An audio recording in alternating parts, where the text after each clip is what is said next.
Hi everyone, welcome to MBA Pathshala. Hope you're doing well. So today we're actually going to discuss something very important, right? The CAT 25 mock test series season would have actually started for a lot of you guys. ठीक है, काफ़ी time से आप पढ़ाई कर रहे हो तो ऑब्वियसली फिर आपने टेस्ट टेकिंग वाला पार्ट एक्चुअली में स्टार्ट कर दिया होगा and that is very crucial for your examinations. ठीक है, तो इस पर्टिकुलर सेशन में आई will B actually discussing 5 pro tips, right, which will immensely help you to score better in the mock test. And ये जो tips मैं discuss करने वाला हूँ, some of these are with respect to how you should be approaching during the mock, and some of them are actually relevant post mock, right? Analysis के time पे actually में तब ज़्यादा relevant होने वाला है. So let's not waste time. This will be a very short video and a very important video for a lot of you. ठीक है? So सबसे पहला एक crucial point actually में for many test takers will be getting rid of the bad apples. Now what do I essentially mean by getting rid of the bad apples? तो बहुत बार क्या होता है जब हम मॉक टेस्ट वगैरह लिखते हैं, हमारे स्कोर्स वगैरह कम आते हैं या फिर डिसेंट भी आते हैं या फिर बहुत अच्छे भी आते हैं, this is actually applicable in all the three scenarios. बहुत बार हम क्या करते हैं, हम एनालिसिस के टाइम पे इस चीज पे ज्यादा फोकस करते हैं कि what were the questions which should have been taken up. वो जो हमारे लेफ्ट ओवर क्वेश्चन है, फॉर एग्जाम्पल मेरे से कुछ छूट गया है ना, गलत हो गया, उन क्वेश्चंस पे बहुत बार फोकस कर रहे होते हैं कि अच्छा these are the kind of problems जो कि मेरे को और पढ़ लेना चाहिए और मेरे को अटेम्प्ट करना चाहिए. That is perfectly fine, but एक बहुत इंपॉर्टेंट इसमें हम क्या कर सकते हैं, थोड़ा सा चेंज कर सकते हैं इन दिस स्ट्रैटेजी. अब ये चेंज क्यों होना चाहिए? The reason is very simple.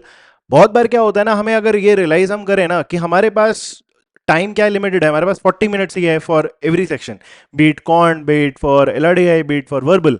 हमारे पास टाइम एक्चुअली में क्या है, बहुत लिमिटेड है. अब हम ये अगर अपने आप से एक्सपेक्ट करना स्टार्ट करेंगे ना, हम 40 मिनट्स में हम मैक्सिमम पॉसिबल एफिशिएंसी हिट कर जाएंगे. मतलब I will be able to 100% sure shot with that 100% mark. अगर मैं ये बोल पाऊंगा कि हाँ I have chosen the best set of questions, तो ये बहुत इस रेयर सिनेरियो है.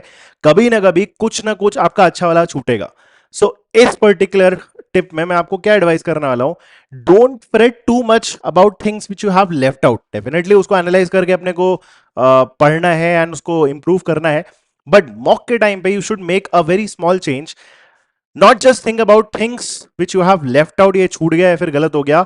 ऑल्सो उस पेपर में ना आप 3 से 4 क्वेश्चन, चाहे वो क्वांट के प्रॉब्लम्स हो सकते हैं, वीआरसी के प्रॉब्लम हो सकते हैं, वो एलआरडी के प्रॉब्लम हो सकते हैं, but I am actually advising you for every mock that you should be writing from now onwards.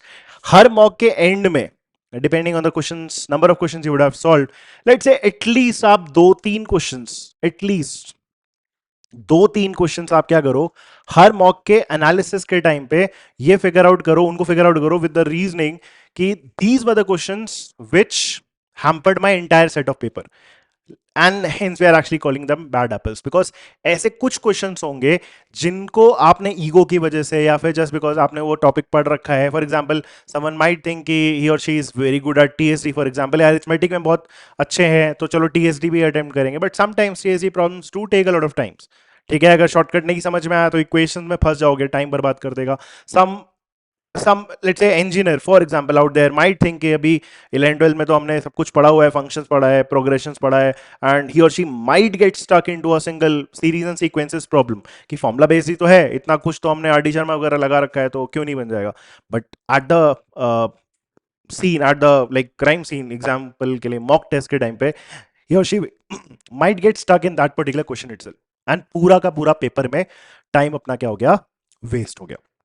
तो तुम्हें क्या करना है, ऐसे हर मॉक के एंड में 2-3 क्वेश्चंस क्या करना है, पिन पॉइंट करना है, फिगर आउट करना है, right. These are the type of questions I am not too much comfortable इन.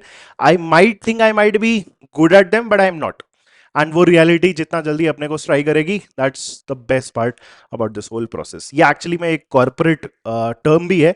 ठीक है, जब हम एक ऐसे एग्जाम के लिए प्रिपेयर कर रहे हैं जहां पे अल्टीमेटली हम एमबीए करने जा रहे हैं, सो क्यों ना हम वही अप्रोच लगाएं जो कॉर्पोरेट्स में लगता है, get rid of the bad apples. कुछ ऐसे एम्प्लॉयज को फायर करना for example who are not only themselves inefficient, but उनके इन्वॉल्वमेंट की वजह से पूरी टीम का मोरल डाउन हो रहा है, एफिशिएंसी कम हो रही है, प्रोडक्टिविटी कम रही है. सो वो बैड एप्पल्स को आपको क्या करना है, सबसे पहले हटाना है पूरे पिक्चर से. So getting rid of the bad apples is something you have to focus on. हर मॉक के एंड में आप वो एक लिस्ट बनाओ, तीन टॉपिक्स या 2-3 क्वेश्चंस को फिगर आउट करोगे, these are the type of questions जो मेरे को नहीं करने हैं. That was the first point we wanted to discuss. Second point, ये एक कॉमन एडवाइस है but yes, set a good attempt strategy. Now a good attempt strategy के लिए मैं एक सिंपल सा अप्रोच दे रहा हूं, that is round A B C, A B and C. अब एबीसी अप्रोच क्या होता है, सिंपल है. ए का मतलब होता है अभी, let's put this in colloquial term, simple words में अगर हम याद रख पाएंगे ना तो सबसे बेस्ट है. ए इज अभी, बी का मतलब बाद में, एंड सी का मतलब छोड़ दो. What do these stand for? जैसे फॉर एग्जाम्पल कोई भी सेक्शन अपन ने स्टार्ट करा, and this is actually more prominent with respect to the QA section.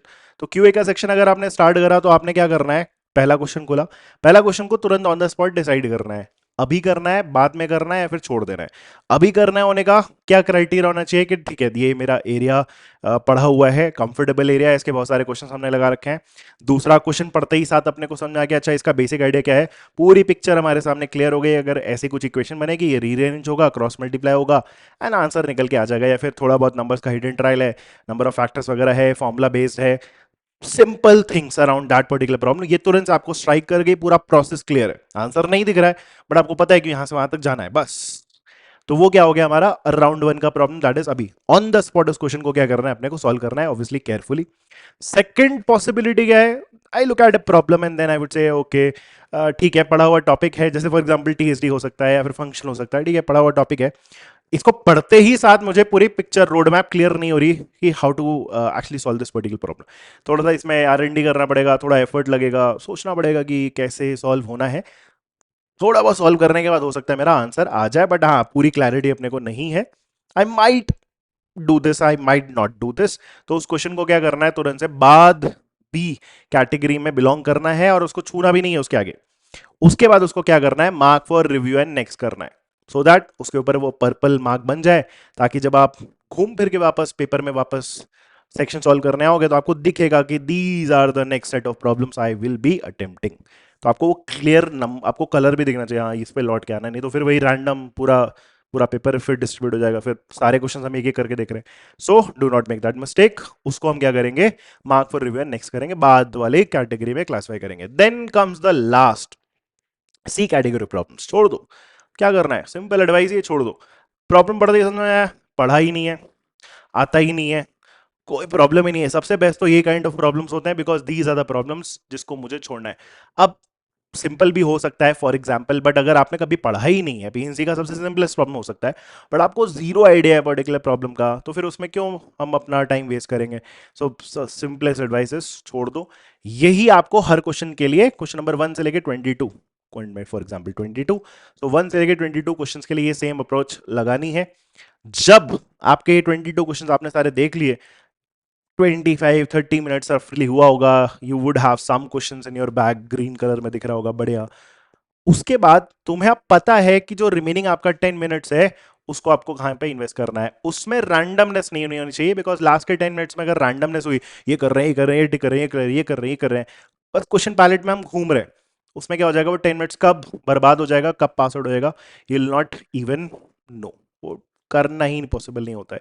सो आपको लास्ट के 10 मिनट्स में, बिकॉज वहीं पे सबसे ज्यादा पैनिक होता है, पेपर का एंड होता है, वहीं पे हम चाहते हैं कि यार ये साल मेरा जा रहा है, बन रहा है, जो भी है मैक्सिमाइज कर रहे हैं या फिर कुछ भी डिजास्टर मैनेजमेंट कर रहे हैं, उस टाइम पे बहुत क्लैरिटी होनी चाहिए कि हाँ दीज आर द 3-4 प्रॉब्लम्स जिनको मैं वापस से विजिट करूंगा. मेरे को पता है कि हाँ साउंड रीजनिंग से मैंने इन पे, किसी रीजन से मैंने इस पे मार्क फॉर रिव्यू नेक्स्ट किया था. So these are the next problem जिनको वो एकदम बिल्कुल छोड़ रखा है, कैटेगरी सी में बिलोंग कर रखा था, उस पे लौट के आने की जरूरत भी नहीं है. In case the best possible scenario, in case आप राउंड बी में जितने क्वेश्चन आपने मार्क किए थे उसको आप सेकंड राउंड में वो सारे क्वेश्चन सॉल्व हो जाते हैं, then it actually make sense कि हम क्या करेंगे, राउंड सी के प्रॉब्लम देखना स्टार्ट करेंगे, थोड़ा तुक्का लगाएंगे, कैलकुलेटिव कैसिंग करेंगे, नॉट तुक्का लगाएंगे, कैलकुलेटिव कैसिंग करेंगे, एंड देन जो भी अपना उसमें आउटपुट निकल गया, it is very good, right.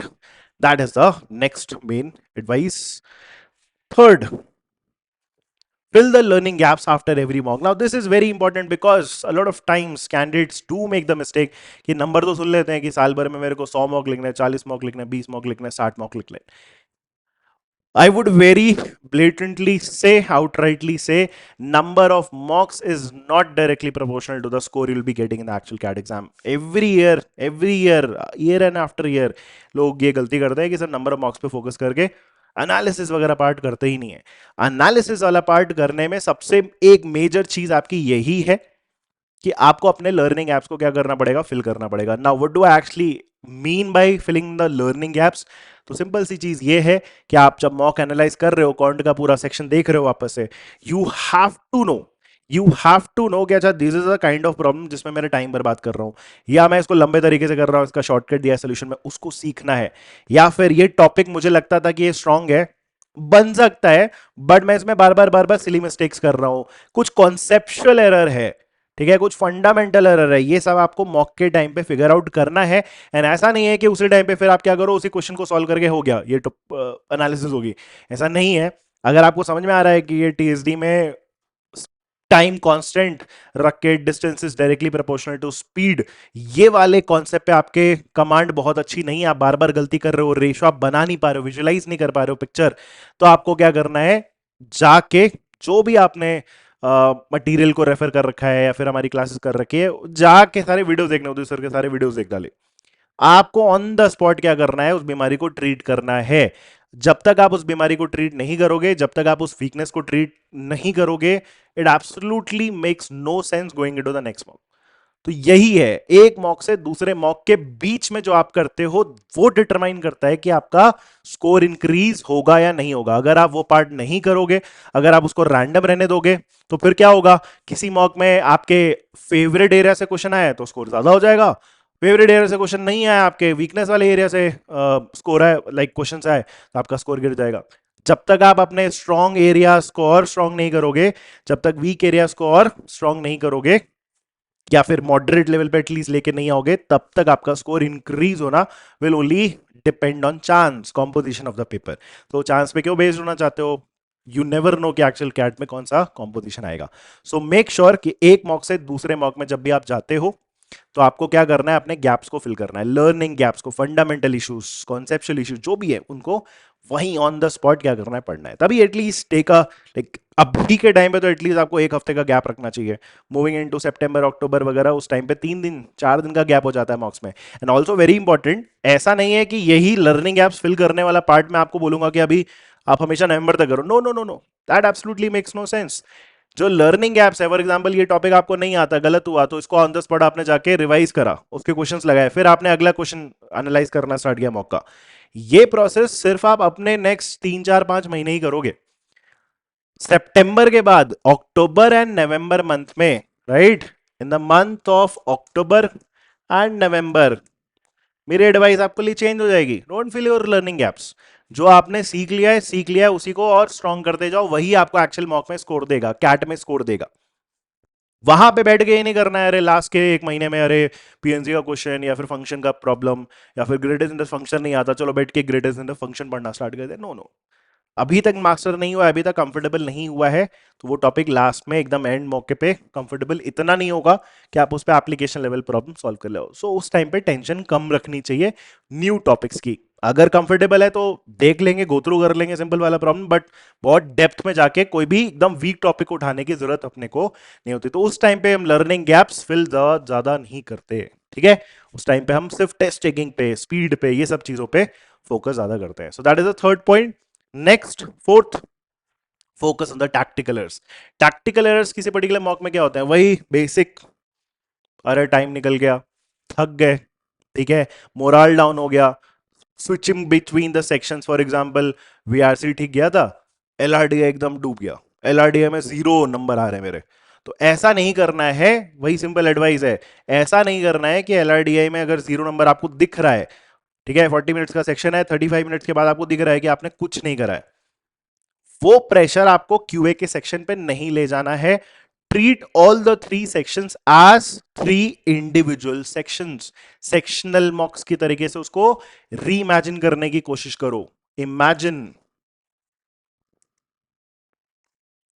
Three different, focus on this word different, दिमाग में बैठा लो, there are three different sections और उनको उसी तरीके से क्या करना है अपने को ट्रीट करना है, मेक श्योर ठीक है। ऐसा नहीं करना है कि एलआरडीए के सेक्शन में 36-37 मिनट्स के बाद जीरो है और चलो तुक्का मारते हैं अब देखते हैं, वैसे भी पेपर बर्बाद हो रहा है, नहीं पेपर बर्बाद नहीं होना है, वहीं पे अगर जीरो लाओगे भी हो सकता है आप क्वांट में 40-45 स्कोर कर ले जाओ, हो सकता है, बिल्कुल हो सकता है, अगर आपने बेस्ट पॉसिबल एफर्ट दो तो हो सकता है आपका ओवरऑल स्कोर इतना ज्यादा आए एक्चुअल कैट में, लेट्स से अगर मैं लॉन्गर टर्म की बात करूं, कैट में अगर मैं बोल देता हूं तब भी आपका ओवरऑल स्कोर इतना आ जाएगा कि ऐसे कॉलेजेस मिल जाएंगे जहां पे ओवरऑल स्कोर एक्चुअली में देखा जाता है, वहां पे सेक्शन स्कोर नहीं देखा जाता। So be smart about the whole process, नहीं बना लड़े कोई प्रॉब्लम नहीं है, लास्ट के 1-2 मिनट अपन सांस लेंगे, शांति से ऑब्जर्व करेंगे, काम डाउन करेंगे and will prepare ourselves for the last 40 minutes and उसमें हम मैक्सिमाइज कर ले जाएंगे। So that is a very important thing. बाकी और टैक्टिकल, अभी स्पीड का इशू है तो स्पीड की प्रैक्टिस करनी है, ऐसा नहीं है कि हाँ मेरा इशू है, अगर आप इशू पे काम नहीं कर रहे हो तो इंप्रूव नहीं होगा। अगर आपको समझ में आ रहा है कि आपका बार बार क्वांट में क्या हो रहा है, आपकी एक्यूरेसी ड्रॉप हो रही है, आप रुकी मिस्टेक्स, आप बेसिक मिस्टेक्स कर रहे हो, कॉमन सेंस वाली मिस्टेक कर रहे हो, तो make sure you don't repeat the same mistakes again and again. Speed का इशू है, स्पीड की प्रैक्टिस करो, छोटे मोटे कैलकुलेशंस आपसे बार बार गलत होते हैं, एक मॉक से दूसरे मॉक के बीच में हर दिन 4 दिन 5 दिन का गैप है एक मॉक से दूसरे मॉक के बीच में, हर दिन आप बैठ के आधा घंटा आपके कैलकुलेशंस पे फोकस करो।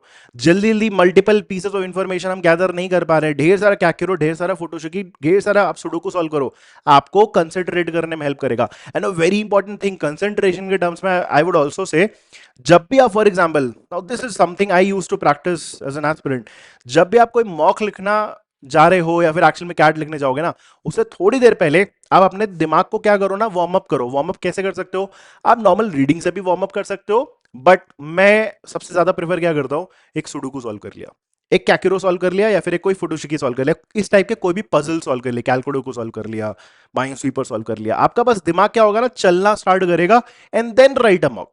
सबसे बेस्ट पॉसिबल एडवाइस, ठीक है। So treat your brain well, उसको फीड करो, अच्छी चीजों से फीड करो, वो आपको हेल्प करेगा eventually in the actual test environment, right? So focus on your tactical errors, and last but not the least, sorry, oh, let's do the fifth one. Fifth मैं आपको ऐसे ही बता देता हूं, तो फिफ्थ हमारा जो पॉइंट है,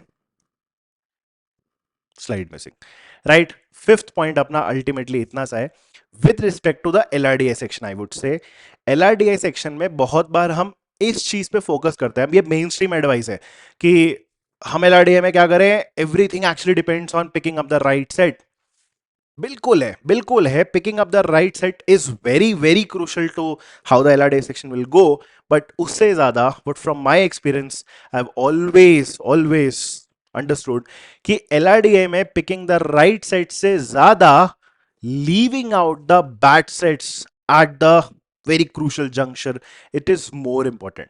बहुत बार क्या होगा, हम अपने आप से अगर एक्सपेक्ट करेंगे कि हम बिल्कुल 100% एफिशिएंट रहेंगे इन द प्रोसेस, कि हम क्या कर ले, हम वो एग्जैक्ट दो सेट अगर अपने को सॉल्व करना है और पहले ही जो दो सेट हम पिक कर रहे हैं, पिन पॉइंट कर रहे हैं, हाँ ये दो सेट होने वाले हैं, ऐसा जरूरी नहीं है हमेशा कि 100% एक्यूरेसी से आपने वही दो सेट्स पिक कर लिए हो, पहले दो जो एक्चुअल में होने वाले हैं, ऐसा नहीं होगा, you will fail a lot of times.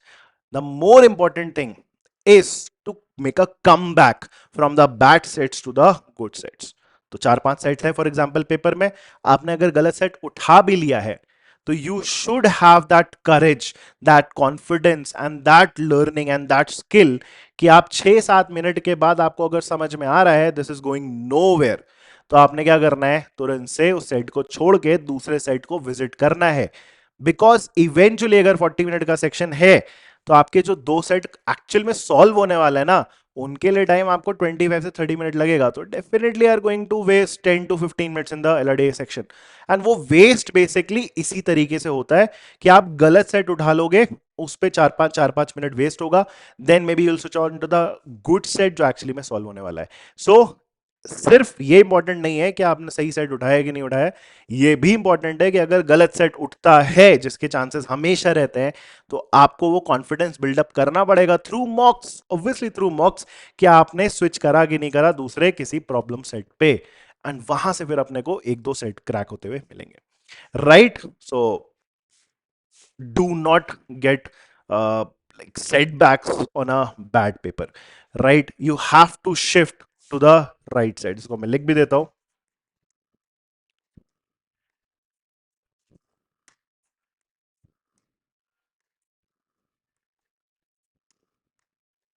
Simple advice.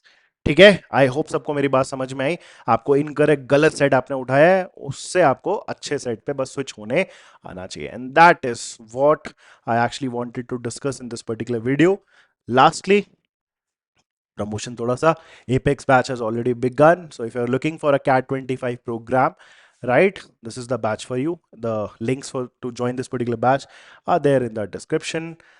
Thank you, have a good day, hope you score well in the mocks. Thank you.